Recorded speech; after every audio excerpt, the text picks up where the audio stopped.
And the revival spark started in Wilmore, Kentucky is spreading.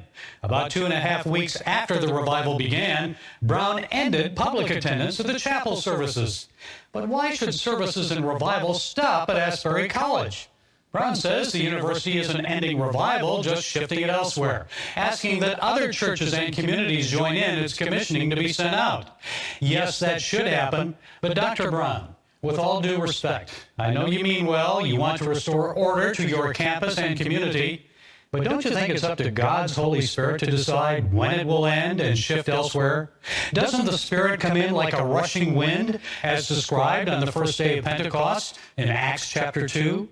We cannot direct the Holy Spirit and say, okay, that's it, now go over there. That's up to God, not university presidents and their regents. For years, many Christians, I'm sure, including some of those attending Asbury University, have prayed that revival would come to America. Tens of thousands of people from around the world have come to that tiny Kentucky town to experience this wave of God's Spirit.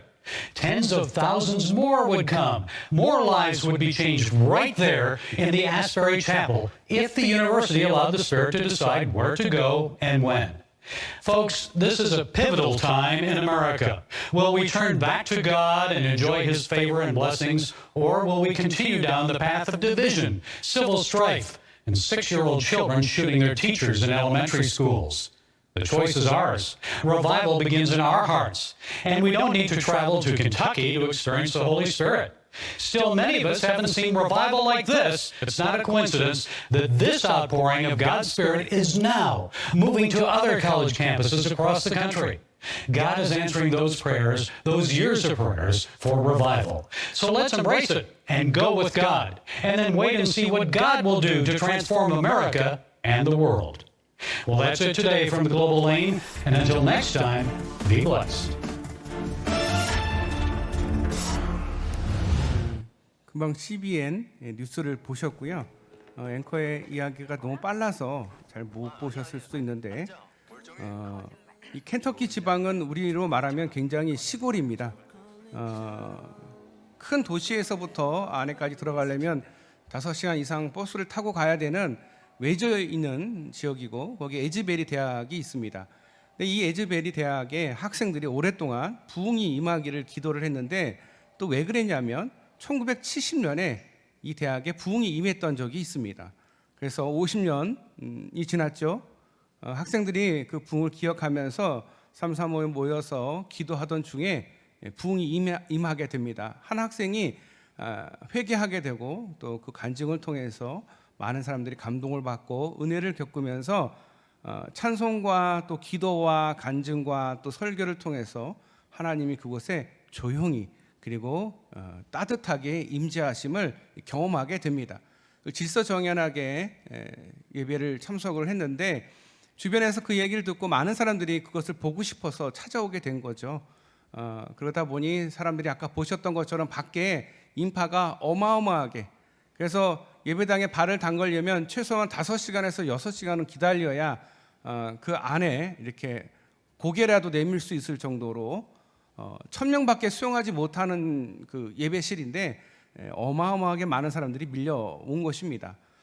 그들이 오랜 동안의 기도의 응답이었고 하나님께서 예배를 인도하셨고 그것을 이끌어 가시고 계시는데 2주 동안 학생들이 공부를 안 하니까 대학 측에서는 대학 총장 측 그리고 또 지역사회들은 좀 불편함이 있는 거죠. 수십만 명이 몰려오고 그러다 보니까 예배 장소를 이제 폐쇄를 하게 됩니다. 쫓겨난 겁니다. 근데 여러분 이 안에도 신학교가 물론 있지만 신학교에서 부흥이 임한 것이 아니라 일반 대학교, 일반 대학원 그 채플실에서 은혜가 임한 것입니다. 이로 인해서 많은 사람들이 부흥을 경험을 했고 그들이 쫓겨나서 지금은 잔디밭에 모여서 예배를 드리고 있다고 해요. 그리고 각자 335 뿔뿔이 자기 있는 고향과 또 자기가 임한 학교와 또 교회로 가서 이것을 증거하고 기도하면서 기도 모임이 굉장히 활발히 이루어지고 있고 또 중학생들도 여기에 이제 은혜를 경험하고 자기 학교에서 아이들과 함께 기도하고 있다, 그런 얘기입니다. 여러분 그냥 보실 때 무슨 부흥회라고 좀 보이실 수 있는데 저기는 아이들이 다 아이들입니다. 대학생들이고 또 교직원들, 교수들입니다. 우리가 볼 때 좀 나이가 들어 보이긴 하지만 다 젊은 다음 세대들입니다. 다음 세대들 특징이 어떤지 아십니까? 중학생들한테 설교를 하면 중학생들 다 엎어져 있습니다. 그리고 아니면 뭐 앉아서 뭐 종이 접기를 한다든가 게임을 한다든가 핸드폰을 뒤다보지 절대 예배에 집중 안 합니다. 10분도 안 합니다. 근데 아까 보셨죠? 저 모습이 160시간 있던 모습입니다. 저렇게 아이들이 찬양하고 기도하고 기도받고 간증할 수 있는 것은 진짜 기적입니다. 다른 게 기적이 아니고요. 우리 아이들이 변화되는 모습, 다음 세대가 변화되는 모습을 우리가 금방 본 것입니다. 어른들이 그런 게 아니에요. 거기에 뭐 대단한 사람이 온 것도 아니고 그냥 하나님께서 그곳에 임재하셔서 성령께서 그 예배를 이끌어 가시고, 그래서 아까 앵커도 그런 얘기를 하죠. 하나님께서 일을 하시는데 하나님 괜찮으니까 이제 나가세요 라고 말하는 게 맞습니까? 라고 묻지 않습니까? 저도 같은 생각이 듭니다. 하나님께서 예배를 이끌어 가시는데 예배를 못 드리게 한다? 옳지 않다라는 생각을 저도 동감을 하고, 그래서 우리 성도님들도 지금 이 시대에 실시간으로 지금 이루어지고 있는 하나님의 그 성령의 임재하심을 우리 성도님들도 보셨으면 하는 마음, 그리고 또 기도가 이렇게 응답되고 있음을 보여드리고 싶어서 오늘 영상을 보여드렸습니다. 오늘 말씀과도 맥을 이어갑니다. 왜냐하면 지난주는 그 기도의 내용들, 어떤 기도를 해야 되고 어떤 순서로 기도해야 되는지 설교를 했다면, 오늘은 기도를 어떻게 할 것인가, 어떻게 기도를 해야 될 것인가, 우선 기도의 제목이 있어야 합니다. 그리고 기도의 방식, 그리고 기도의 기간, 기도의 대상이 있어야 합니다. 오늘 본문에서는 예수님께서 그러면 너희들이 어떻게 기도를 해야 되는지에 대한 실제적인 교훈을 보여주고 있습니다. 그래서 실제적으로 예를 하나 들어서 이야기를 하고 계시는데, 우리 주변에 흔히 일어나는, 아니 지금 이스라엘 백성들에게는 흔히 있을 수 있는 일입니다. 이 이야기를 예수님께서 하고 계십니다. 가난한 어느 집에 친구 나그네가 갑자기 방문을 했습니다. 뭐 우리처럼 뭐 핸드폰이 있는 것도 아니고 전화기가 있는 것도 아니라 그냥 지나다가 갑자기 방문하게 된 겁니다. 그 집은 먹을 것이 이미 다 동이 났고 먹을 것이 없는 상태인데 갑자기 그것도 한밤중에 이 친구가 맞닥뜨린 것입니다. 일용할 양식을 주시면 항상 만족하고 별 문제가 없던 집에 뜻밖의 손님이 찾아온 것입니다. 그것도 그 밤에. 지금 그는 먼 길을 찾아왔기 때문에 피곤하고 배고픔이 분명히 있었을 것입니다. 그래서 그 벗을 대접하기 위해서 뭔가를 드려야 되는데 아무것도 없습니다. 그래서 어쩔 수 없이 이웃에게 가서 구하게 되는 것인데, 이웃에 사는 이 부자 친구에게 찾아갑니다. 그런데 이게 한밤중이지 않습니까? 한밤중에 찾아온 손님을 위해서 떡 3덩이를 요청을 합니다. 문을 두드립니다. 안에서는 기척이 없습니다. 더욱 세게 두드립니다. 계속 두드립니다. 미안한 마음이 있지만 아무튼 자기 집에서 기다리고 있는 자기 친구, 나그네 친구를 위해서라도 어쩔 수 없이 계속 문을 두드립니다. 그러자 마침내 소리가 안에서 들립니다. 나를 괴롭게 하지 말라. 문이 닫혔다. 우리 아이들과 우리 모두 지금 자고 있으니 내가 너에게 뭘 해줄 수가 없다. 라는 답이 돌아옵니다. 그래도 밖에서 계속 문을 두드립니다. 떡을 달라고 계속 구합니다. 그러자 안에서 들리는 말이, 내가 내 친구이기에 일어나 떡을 주는 것이 아니라 너의 간청함 때문에 일어나 내 요구를 들어주는 것이다 라고 말하면서 떡 3덩이를 나누어 주게 됩니다. 우리가 알아야 될 것은 이스라엘 집안의 구조입니다. 이스라엘 집에 가면 먼저 문을 딱 열고 나면 바로 보이는 게 조금 넓은 거실 같은 게 있는데, 그 거실에는 그 집에서 키우는 짐승들이 있습니다. 뭐 소나 뭐 양이나 아니면 개나 뭐 이런 게 자고 있습니다. 그리고 조금 더 안쪽으로 들어가면 그 안에 평상 같은 높이의 방이 있고 거기에 한 이불에 온 식구가 같이 누워 있습니다. 그러니 이 친구를 위해서 떡을 주려면 저 끝에서 이쪽 끝까지 거기 있는 사람 다 깨워야 되고, 그리고 이 짐승들을 건드릴 수밖에 없으니 짐승은 밤에 막 울어대고 뭐 울부짖어 되겠죠. 그러니 당연히 잠을 잘 수 없는 밤이 되는 겁니다. 그래서 가능하면 안 일어나려고 했는데 이 친구가 계속 밖에서 그냥 소리가 얼마나 큰지 계속 쿵쿵거리면서 부르니 어쩔 수 없이 일어났다라는 것입니다. 아마 그들은 잠을 제대로 못 잤을 것입니다. 친구에게 떡 3덩이를 받아들인 그 사람, 그 강청한 사람, 그 사람은 아마 신이 났을 겁니다. 아, 내가 이제 내 친구의 배를 배불릴 수 있게 됐구나.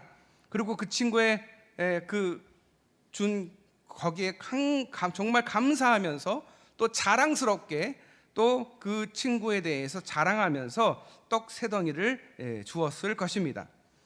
자, 우리는 이 친구를 위해서 떡을 구하는 이 모습, 이것을 기도다라고 주님께서 가르쳐 주고 있습니다. 기도가 뭐라고요? 그 친구를 위해서 간청하는 거예요. 하나님 앞에 간청하는 거죠. 친구의 짐을 대신 지고 하나님께 부르짖는 기도, 그게 바로 기도, 그게 기도의 최고의 진수인 중보 기도입니다. 우리가 알고 있는 기도는 뭐예요? 비나이다, 비나이다. 내 자식 잘 되게 비나이다. 내 자식 서울 올라가게 비나이다. 이런 비나이다의 기도 개념이었다면 예수님께서 가르쳐주고 계시는 기도의 개념은 중보 기도를 의미하고 있습니다. 예수님은요, 자신이 죽는 그날까지 내 제자들을 위해서, 여기 남아있는 이들을 위해서, 이스라엘 백성들을 위해서 중보 기도하셨던 분이십니다. 그러니 기도의 진짜 의미는 중보 기도입니다. 나를 위해서 아닙니다. 남을 위해서 하나님께 부르짖는 기도. 5절에 보면 떡 3덩이가 나옵니다. 2덩이도 아니고 5덩이도 아니고 왜 3덩이일까? 자신에게 온 손님을 대접하기 위한 양입니다. 하나로는 부족할지 모르고 2개는 좀 더 부족할지 모르니까 풍성하게 3개, 3덩이를 구합니다. 이것이 구체적인 기도 제목입니다. 지금 이 순간 이웃을 위해 필요한 기도 제목은 무엇입니까? 자신의 욕심과 생각을 내려놓고 꼭 필요한 부분, 그것을 요청하는 것입니다. 꼭 필요한 부분. 기도는 군더더기가 붙으면 안 됩니다. 기도는 간결하고 핵심적인 내용을 분명하게 그리고 반복적으로 하나님께 아뢰는 것입니다. 떡을 얻기 위해서 간청하는 모습, 그것이 기도의 모습이다라고 말씀을 드렸죠. 그러니까 우리가 이웃을 위해서 기도할 때 이렇게 군더더기 없이 간결하고 핵심적이고 구체적인 내용을 가지고 하나님 앞에 기도해야 된다. 떡 3덩이에는 이 손님을 향한 따뜻한 마음이 있습니다. 최대한 배불리 먹여주고 싶은 마음, 그 마음이 있었다는 것이. 그래서 3덩이였습니다. 그런데 부자 친구의 문을 두드리다가 떡 3덩이가 부담이 되기 시작이 되면 아마 1덩이라도 줄래라고 바뀔 수도 있습니다. 간구의 대상을 너무 가볍게 생각하는 겁니다. 줄 수 있는데 미안해서 1덩이를 요구하면 결국은 1덩이만 받게 되어 있습니다. 그렇지 않습니까? 우리가 기도할 때 가끔 기도의 수위를 낮출 때가 있습니다.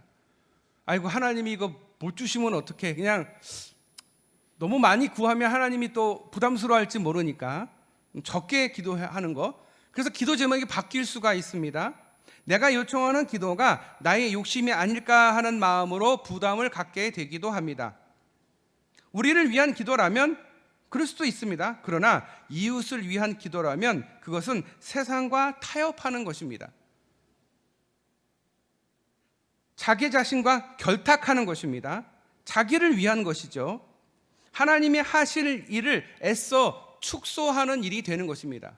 그러니 처음에 3덩이를 원했으면 3덩이를 구하면 돼요. 하나님께 구하는 제목이 있었으면 계속 똑같이 반복적으로 밀고 나가면 된다라는 거예요. 왜냐? 주시는 분은 하나님이시기 때문에, 하나님이 결정하기 때문에. 내가 결정하는 게 아니에요. 하나님께 3덩이를 구했더니 하나님이 적절하다 싶으면 3덩이를 주실 것이고, 하나님이 좀 과하다 싶으면 2덩이만 주실 것이고. 그러니 결정은 누가 하는 거예요? 하나님이 하시는 거예요. 우리가 기도를 하는데 결정을 자꾸 내가 하려고 해요. 그런데 결정은 하나님이 하시는 분이에요. 왜? 그 모든 것의 출처는 하나님이시거든요. 하나님이 3개를 줄 수도 있고 2개를 줄 수도 있고 부족하니까 5개 혹시 다른 사람이 또 친구 갑자기 올 수 있으니까 하나님이 5개를 줄 수도 있는 거예요. 우리가 하나님에 대해서 너무 쉽게 생각하는 것 같아요. 하나님은요, 지금 이 태양계가 수천억 개가 있어요. 이 태양계, 지금 이 태양계가 존재하는 게 수천억 개가 있는데, 하나님은 그런 분이에요. 그것을 다 만드시고 그것을 다 운행하시는 분인데, 우리가 하나님 앞에 하나님 제가 기도하는데 요거는 좀 너무 부담스러우신가요? 그래서 기도의 수위를 낮추는 게, 그게 하나님에 대한 믿음이 부족하다라는 것이죠. 그래서 내가 처음에 하나님이 주신 마음, 그 마음을 끝까지 갖고 기도해야 되는 거예요. 한번 기도하기 시작하면 끝까지 구체적으로, 그러면 하나님께서 적절하게 하나님의 필요에 따라서 하나님께서 주신다라는 거죠. 떡 3덩이, 어떻게 보면 유치한 기도처럼 들릴 수 있습니다. 그런데 여러분, 떡을 주세요라고 기도를 하면 그 기도가 부족한 기도예요. 구체적으로 무슨 일이 있어서 어떤 이유로 떡 3덩이가 필요합니다 라고 하나님 앞에 고하는 기도가 필요합니다. 또 떡이 아니어도 괜찮아요, 이거는 필요한 게 있음에도 불구하고 그냥 뭉개는 거죠. 그럴 필요 없습니다. 하나님 앞에 정확하게 뭐가 필요하고 얼마나 필요하고 누구를 위해서 필요합니다라고 구체적으로 기도하는 게 필요합니다. 왜냐하면 하늘 창고에는 우리에게 배달될 소포와 택배가 잔뜩 쌓여 있습니다. 그런데 우리가 어떻게 기도하느냐에 따라서 그 축복의 박스, 그 하나님의 그 치유의 박스가 발송처가 없던 것에 내 기도로 인해서 발송지가 생기는 거예요. 자, 내가 예를 들어서 누군가 청년들을 위해서 기도합니다. 그러면 그 박스에 이제 청년을 위한 주소가 적히는 거예요. 그리고 그것이 이제 그 청년에게 배달이 되는 거죠. 우리 어르신들을 향해서 기도하면 하나님께서 거기에 치유의 박스 위에다가 그 어르신의 이름을, 그 집을, 주소를 적으면서 그거를 보내신다라는 거예요. 근데 여러분, 택배가 우리가 오늘 주문하면 빨리 와야 내일이나 내일 새벽에 오죠. 보통은 이틀 걸리기도 합니다. 그런데 해외 배송은 훨씬 더 오래 걸려요. 배로 만약에 배편으로 선편으로 하면 한 달, 비행기로 하면 일주일 걸립니다. 기도도 마찬가지라는 거예요. 내가 하나님 앞에 기도하면 하나님께서 주시는데 시간이 필요해요. 그런데 그것을 우리가 인내하고 기다려야 되는데 그걸 못 기다려요. 당장 달라고, 빨리 달라고, 즉시 응답해 달라고. 그러니까 하나님 계시는 거냐고. 하나님 계셔요. 그런데 배달하는 데 시간이 걸리는 거야. 그래서 우리가 필요한 게 뭡니까? 인내가 필요한 거예요. 기도에는요, 꼭 인내가 따릅니다. 그리고 그 인내와 함께 뭐가 필요하냐? 눈물, 그 기도자의 눈물이 필요합니다. 그러면 하나님은요, 하나님 때에 하나님 방법으로 하나님이 원하는 만큼 주십니다. 할렐루야. 우리가 이 경험이 있어야 됩니다. 이 체험이 있어야 됩니다. 제가 선교사님들한테 가면 선교사님들이 어려운 얘기를 굉장히 많이 해요. 힘들었던 얘기도 많이 하고 은혜 받았던 얘기도 많이 하고. 근데 공통적으로 하시는 말씀이 뭐냐? 어떤 아이가 자기가 가르치는 학교의 아이가 뜨거운 물에 심하게 화상을 입어서 갑자기 입원을 하게 됐는데, 우리나라처럼 외국은 보험이 안 돼요. 그러니까 비용이 어마어마하게 많이 나온 거예요. 그래서 갑자기 그거를 돈을 내야, 지불을 해야 아이를 고칠 수가 있는데 구할 돈이 없는 거죠. 그래서 하나님 앞에 정확하게 얼마가 필요합니다 라고 기도했더니 갑자기 다음날 통장으로 정확하게 그 금액만큼 헌금이 들어오더라는 거죠. 깜짝 놀라는 거죠. 선교사님은 아니 어떻게, 내가 누구한테 얘기한 것도 아니고 그냥 하나님 앞에 기도했는데. 그런 경험을 선교사님들을 통해서 많이 듣습니다. 한두 번 듣는 것도 아니고 여러 선교사님을 통해서 듣게 됩니다. 하나님은요 그렇게 일하셔요. 왜냐? 그렇게 해야 하나님이 일하신 것을 선교사가 알거든요. 그래야 경험하고, 그래야 하나님을 더 의지하거든요. 우리도 마찬가지입니다. 하나님은요 우리에게 많은 것을 주실 준비가 되어 있고 그런 분이셔요. 모든 것의 주인이셔요. 그런데 우리가 하나님 앞에 기도하면서 하나님을 못 믿는다? 전지전능 하나님, 그 하나님께서 못하시는 게 있을까? 절대 없습니다. 그러나 우리가 구할 때 자꾸 구분합니다. 이거는 하나님 못하실 거야. 이 일은 하나님 못하실 거야. 그러면 벌써 기도가 안 되는 거죠. 기도는 전지전능하신 하나님께 구하는 것이고 또 구하고 그 구체적으로 구하고 기다리는 것이죠. 그러면 하나님은 주십니다. 자기 집에 온 손님을 위해서 떡을 구하려 간 그 사람처럼 떡을 얻기 위해 부자 친구의 집에 문을 두드린 것처럼 분명한 기도의 제목을 가지고 계속해서 주님의 문을 주님의 마음을 두드리는 것, 이것이 기도다. 사회학자이자 건국대학교 전 부총장인 유태영 박사에 대한 이야기를 들어보신 적 있으십니까? 유태영 박사님께서는 가난한 농부의 아들로 태어나서 형편이 굉장히 어려웠습니다.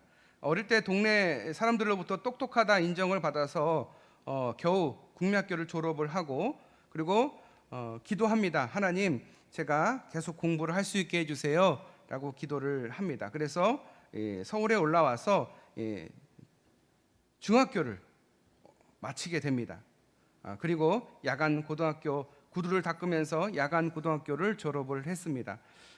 그 가운데 많은 어려움들이 있었죠. 먹을 것이 없고 또 추운 겨울에 난방이 없어서 내의도 없이 겨우겨우 밤새 교회에서 기도하다가 일어나서 햇볕이 나는 교회 담벼락에 몸을 비비면서 몸을 녹였던 그런 분이십니다. 그런 상황에서도 언제나 하나님을 믿고 하나님께 기도했다고 합니다. 그가 하나님 말씀을 지키고 의지하자 비록 과정은 힘들었지만 하나님께서 복을 주셔서 미국과 이스라엘과 덴마크로 유학을 해서 박사학위를 받게 됩니다. 이 유 박사님은 하나님을 경외하고 꿈을 가지고 기도에 힘쓴 것이 형통의 비결이다라고 이야기했습니다. 그는 새벽 기도를 13년 동안 이어갔다라고 합니다. 그분의 기도의 응답은 10년이 넘어서부터 응답이 있었다라고 이야기하셨습니다.